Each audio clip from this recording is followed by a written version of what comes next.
SK Vibemaker. I've got a lady in the virtual room with me today who I had a conversation with on the other side of the pandemic. We're fully in the pandemic right about now. Hailing from Reading, it's Lost Girl. What's happening? Hello everyone. I'm good. How are you? I'm all right, How you feeling? How you been dealing with this whole pandemic? And some people have been having a creative surge. Some other people have been creatively stifled. How have you been? I've been in between. Like some days I'm like, I want to delete all social media and I just want to lay in my bed. And then the other days I'm like, can I go studio? Like, is it safe to go studio? But we've been making it work. We've been making the sessions work. I know the last conversation that we had, you said that the pink hair was fully the Lost Girl identity. Now, I'm speaking to you today and there's no pink hair in sight. What's happened? No. Have you relegated the pink hair? To be honest, I've had a little bit of a change up in the last few months. I'm trying to figure out really like what is my colour. But the dark hair is for Jovanna. That's my real name. That's my real person. So yeah, that's the most normal hair, I guess. And then the pink and the blondes kind of come out when I'm performing and stuff.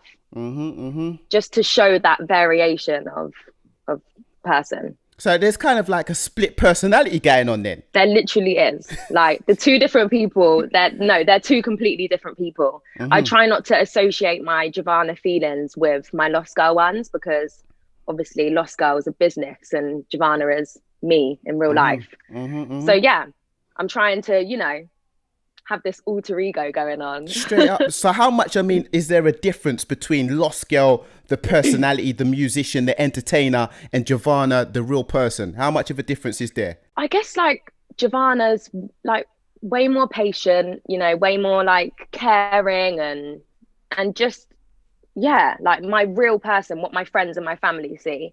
And that doesn't mean to say that I change as Lost Girl, but I guess I'm just a bit more, maybe a little bit more blunt, maybe a little bit more straight to the point. I kind of know what I want when I'm Lost Girl and I like to make that happen. Whereas as Jovanna, I kind of just go with the flow. Now, you know what? I was looking on your gram today and there might have been a revelation for many. And I don't know whether you was bouncing or whether this was some real stuff you was putting out there. But there is it's kind of believable. But you said that you are the third cousin of Aaliyah, the great R&B artist Aaliyah. Now, was you bouncing or is this true facts? I hate to hurt your heart, but I was bouncing. I made the video because I always get Aaliyah. People always say that to me. So I made the video and I thought, do you know what? Let me just see how many people I can trick. And I tricked so many people in my DMs like, oh my God, Aaliyah, I love her. Do you know what? It's believable. Channel her. There is like a likeness, a resemblance. And I want to channel Aaliyah vibes 100%. I feel like even though she did great things in her career, she didn't get to do it to the fullest extent. And I feel like in a way I can kind of channel her through my music, even though it's different, but the vibes, like the styling and just, she seemed like a really cool girl. She's not lost, but her name's Lost Girl. She's not lost anymore. She was lost at a time, you know what I'm saying? And she got through it with the therapy of writing. And yes. I don't know, like you've changed your hair because you said it's a split personality thing. Are we going to hear a change of the name eventually from Lost Girl to Unlost Girl or Fully Found Girl? Found Girl.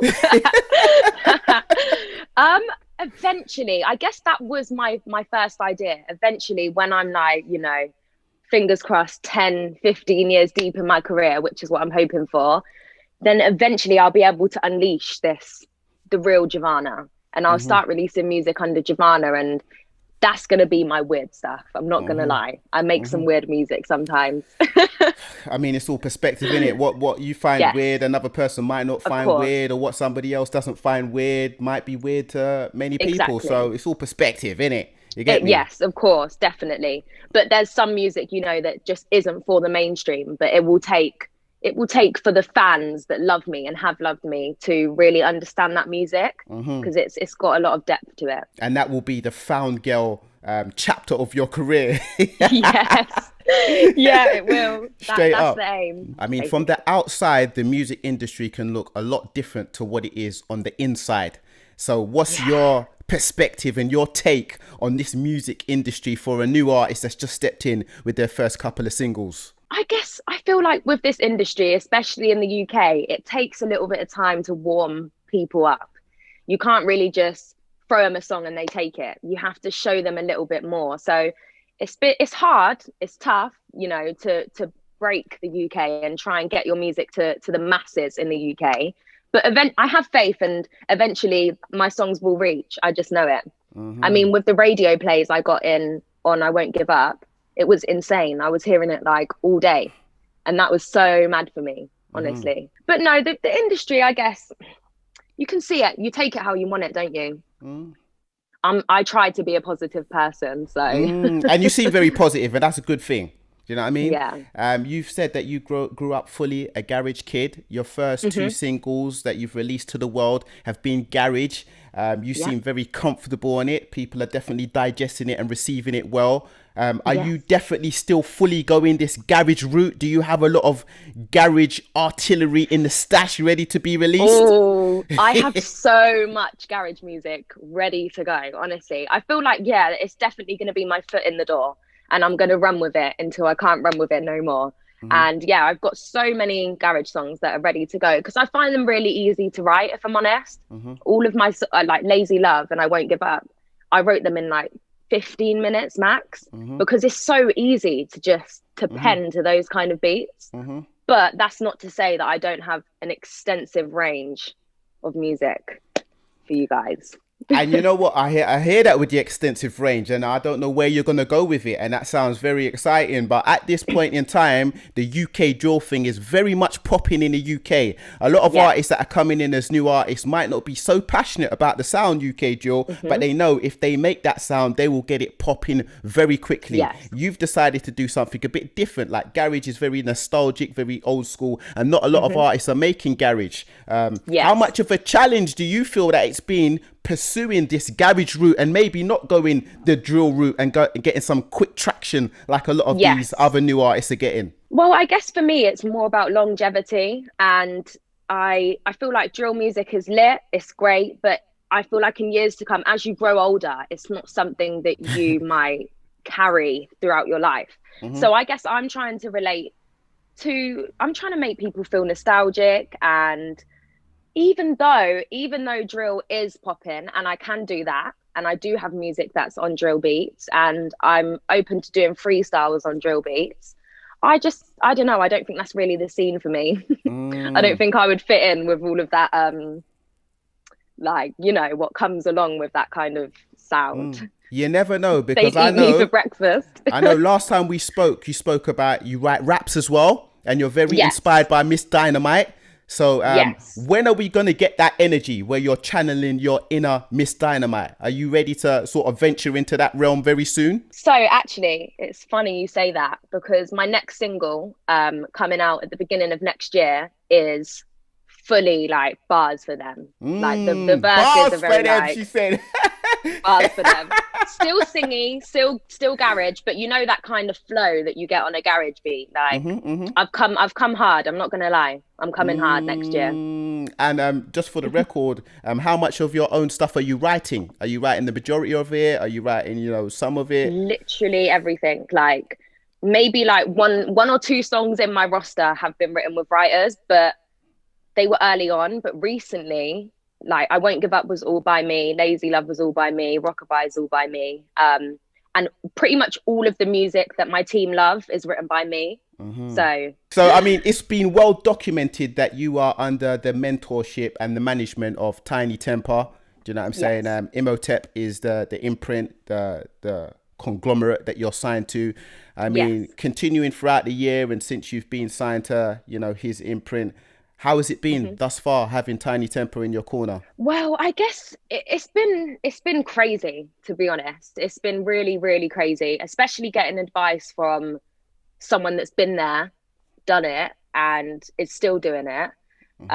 It really, really helps me to have like a fresh perspective on what I'm doing. But we're really close. We're really good friends. I trust him with everything, and we talk about everything. So. It's helped me so much. I don't really know where I would be without my team. It's Xavier, Kelly and Tinie. They all look after me on management, and they're literally the best. I couldn't ask for a better team. With Tinie in particular, obviously being quite a successful artist in his own right, doing big things, you know what I'm saying? How Yeah. much of a battle is it creativity wise when maybe you want to go in one direction, but Tinie's saying maybe this through experience might be better off for you? How much of that has there been? I guess for me, I am a strong-minded person, and I've grown up in my life thinking I know what's best for me and that I'm going to make the right decisions. But he kind of humbled me in some ways, that you might think you know what's right and you might think you know what to do, but that doesn't necessarily mean it is. So I guess it's a mixture of my ideas, his ideas, all of our ideas. But I really trust his advice, and I would definitely listen to it if it was something I agreed with, and most of the time it is. Now, you grew up with mixed heritage, Jamaican, Yes. Irish and Polish.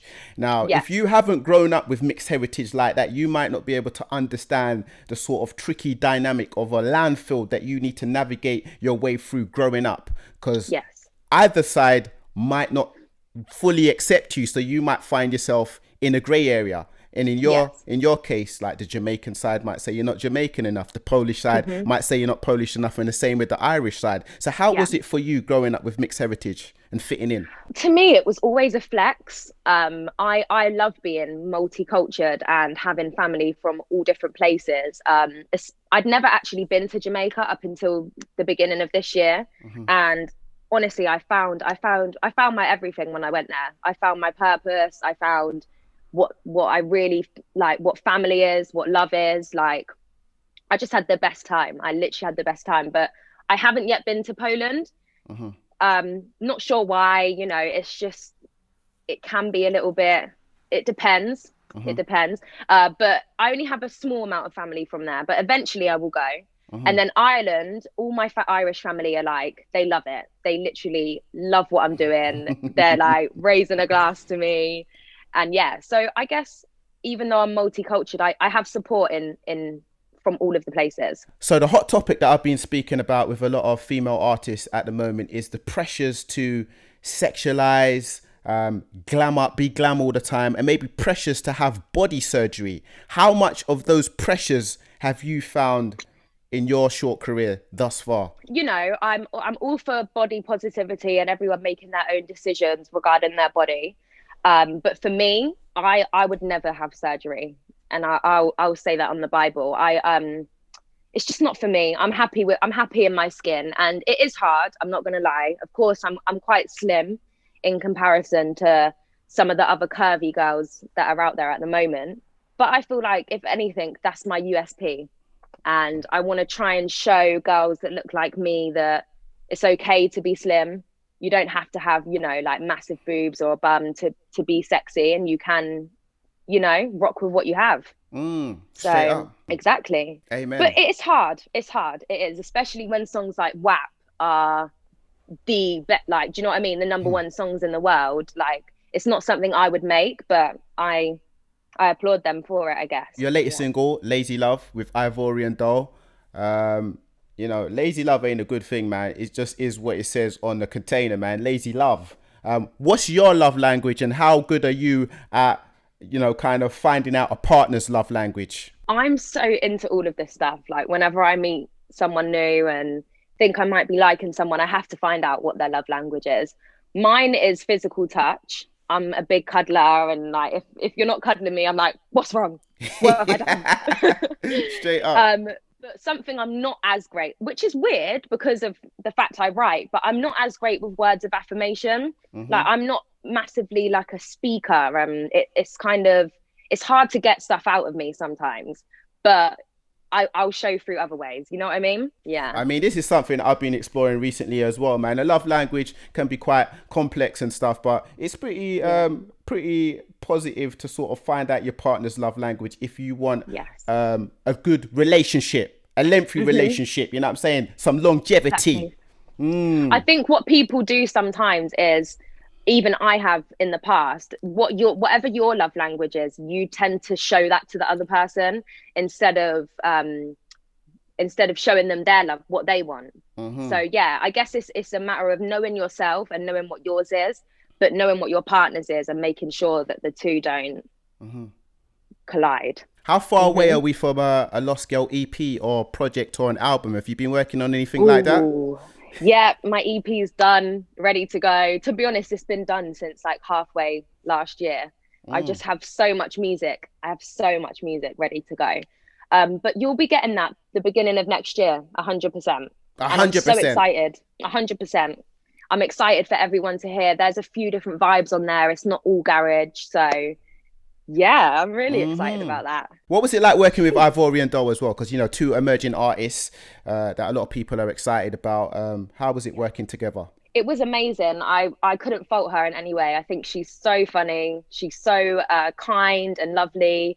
And we got on so well from the minute we met. We actually went out to eat first before we recorded the song. We went to Sexy Fish and we got on so well. It was like we just met for the first time, but it's like we'd known each other forever. So yeah, it was like making a song with a friend. Shouts to IVD every time, you get me? Yeah, Trust IVD. me. Honestly, she is lit. She's coming for the UK. I really, yeah, she's lit. SK Vibemaker.